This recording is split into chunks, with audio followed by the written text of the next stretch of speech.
Box. Retailers gearing up for the most critical stretch of the year. It kicks off when Thanksgiving dinner winds down. Courtney Reagan joins us now with more. Where are you going to be on Friday, Courtney? That's always. I'm going to be at a mall in New Jersey. You know, checking out the deals. Probably doing a little self-gifting along the way. It's a good time of the year to stock up. Just saying. I mean, like you pointed out, Andrew, these next 5 days, really, truly the most important stretch of the year for retail. In fact, Adobe estimates about 17% of total online holiday spending will happen during this stretch, which is often called Cyber Week. But physical stores, they still remain a very big part of the equation, too. The National Retail Federation predicts 186.9 million Americans will shop in some form between Thanksgiving and Cyber Monday. That's more than ever before by their estimation. Now, shoppers tell Deloitte they'll spend 60% of their budget online, 40% in stores over these 5 days.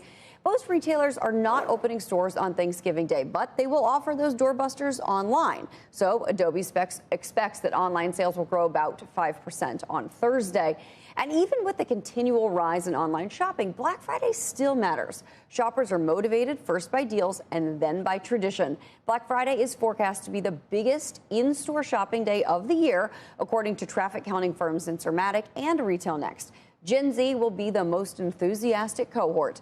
According to Deloitte, that group is now responsible for $20 out of every 100 holiday dollars spent. That is well more than the $4 they were responsible for out of every 100 last year. Adobe forecasts U.S. e-commerce sales, they'll grow 8.3% on just Black Friday, while Salesforce says Black Friday's actually already surpassed Cyber Monday in sales that happened last year. They think it's going to happen again this year. Now, retailers do save deals for Cyber Monday, and consumers know it. Possibly the best day to buy electronics, apparel, and computers, with total online sales expected to grow 6.3% on Monday.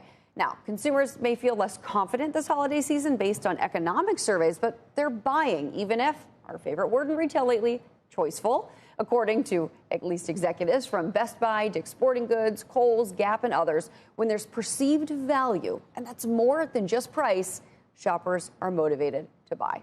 Andrew. So what's on your list? And I never, this is the news you can use. I never know, am I supposed to buy on Black Friday? Am I supposed to wait till Monday? So is there something There are different categories that can be offered on different days, and retailers don't always tell us in advance. They want us to keep checking back in.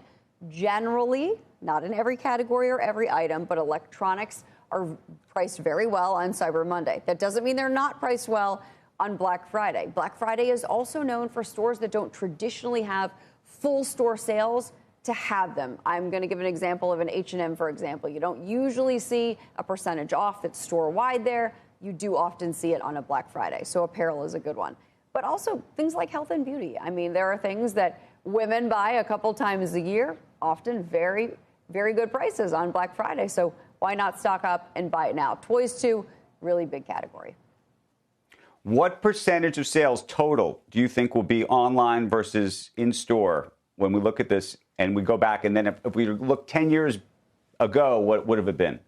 Yeah, it's so funny. And I ask executives, too, like, what's that perfect equilibrium? And as retailers have gotten better about making e-commerce operations more profitable, I do believe them now when they say it doesn't really matter. But at least this weekend, Deloitte surveyed a bunch of shoppers, and they estimated that they're going to do 60% of their spending over these 5 days online, 40% on store. It gets muddier when they order online, but then pick up from store, because who gets to count that sale? Who being which unit of the business? So sometimes that part gets a little tricky. But, you know, the vast majority of sales, believe it or not, in this country are still done in stores. But obviously it has gone up. I think we're sitting right around 20% or so typically are done online, and the rest is done in stores. Food, groceries, certainly, auto parts, a lot of that is still done in stores.